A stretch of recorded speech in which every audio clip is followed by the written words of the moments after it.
Burewala police का मंशियात फरोशों की गिरफ्तारी के लिए छापा। मंशियात फरोशों और उनकी खवातीन का पुलिस एहलकारों पर पथराव। सब इंस्पेक्टर समेत 3 पुलिस एहलकार जख्मी। तफसीलात के मुताबिक बूरेवाला थाना फतेह शाह पुलिस ने अड्डा कच्ची पक्की ओडों वाली बस्ती में मंशियात फरोशों की गिरफ्तारी के लिए छापा मारा, जहां पर मंशियात फरोशों और उनकी खवातीन ने घरों की छतों से पुलिस पार्टी पर पथराव कर दिया और शदीद मज़ाहमत करते हुए हाथापाई और डंडों का आज़ादाना इस्तेमाल किया गया, जिससे एक सब इंस्पेक्टर समेत 3 पुलिस एहलकार जख्मी हो गए।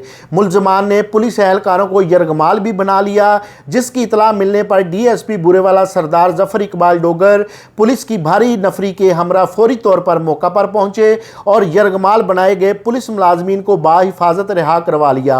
जख्मी और यरगमाल बनाए गए पुलिस एहलकारों को तिबी इमदाद के लिए करीबी हस्पताल मुंतकिल कर दिया गया है, जबकि मौका से खवातीन और कुछ अफराद को हिरासत में ले लिया है और पुलिस ने अपनी मदय्यत में खवातीन और नामालूम और नामजद मुलजमान जो तकरीबन 26 अफराद के खिलाफ मुकदमा दर्ज करके कार्रवाई का आगाज़ कर दिया है। मोहसिन मुगल, मुगल न्यूज़, बूरेवाला।